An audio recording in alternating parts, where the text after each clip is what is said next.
Alright, in this video, I've got 5 IFRS questions for you. So let's just get started. The first one, under IFRS, how does a gain or loss qualify as extraordinary? A, items are not labeled extraordinary under IFRS.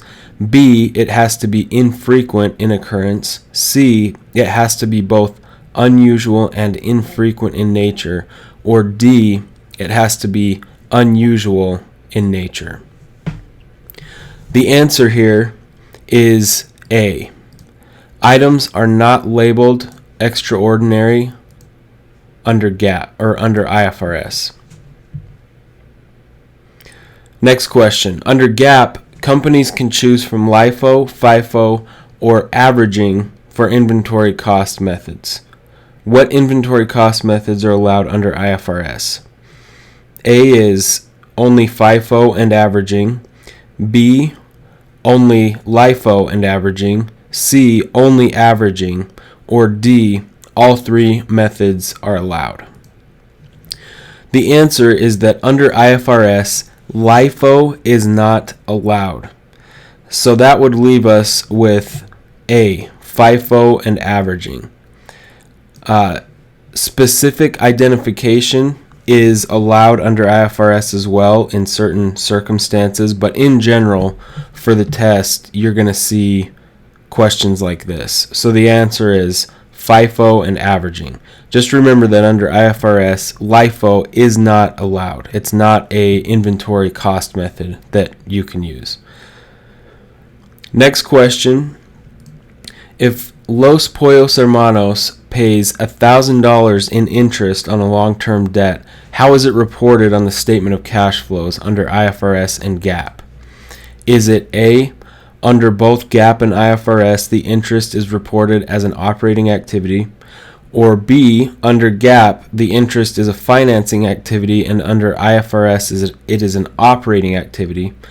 C, under both GAAP and IFRS, the interest is a financing activity?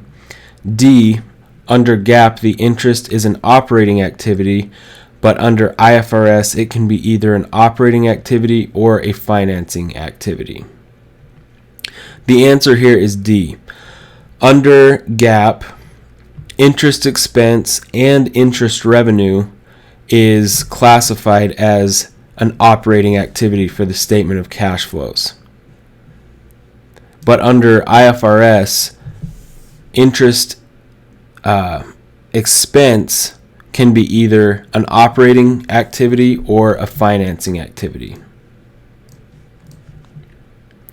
Next question. If Gus Fring leased an industrial laundry machine for his warehouse, and the lease was for 6 years, but the expected life of the machine was 10 years, would this lease be classified as an operating lease or a capital lease under GAAP and IFRS if there is no transfer of title in the contract nor a bargain purchase option? Also, the present value of the future payments do not make up a significant portion of the asset's fair value. So the answers are A, the lease is an operating lease under both GAAP and IFRS. B, the lease is an operating lease under GAAP, but a capital lease under IFRS. C, the lease can be either operating or capital under GAAP, but under IFRS it is an operating lease. Or D, the lease is an operating lease under GAAP, but can either be operating or capital under IFRS. Now this is a good question because it makes this simple to remember. This was something that was hard for me when I was trying to kind of memorize the differences between GAAP and IFRS. But what it is, in this case, none of the GAAP requirements for a capital lease are met in this situation. So it would be an operating lease under GAAP. Under IFRS, the only thing that needs to be there for it to be classified as a capital lease is that the life of the lease has to be a major portion of the expected life of the asset, and 60% meets that definition. So under IFRS, this could be either a operating lease or a capital lease. So it can be either one. So the answer is D.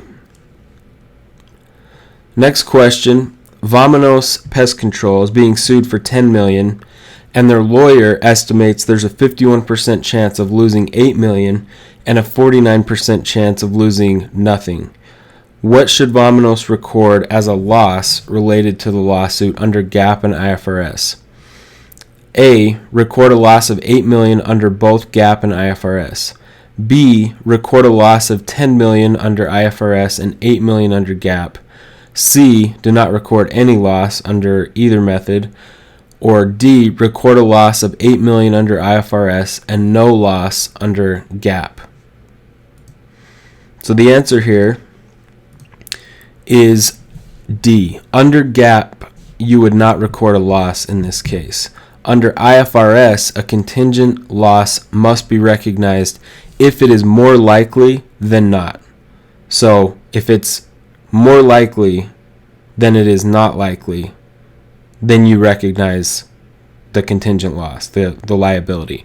So a 51% chance is kind of that tipping point where it is more likely than it's not likely. So 51%. In this case, you would record the liability at $8 million. Under GAAP, the threshold or the word they use is a loss must be probable, which is defined as likely. 51% does not meet that. So under GAAP, you wouldn't record a loss under GAAP. So those are the 5 IFRS questions for today, and I hope you learned something new.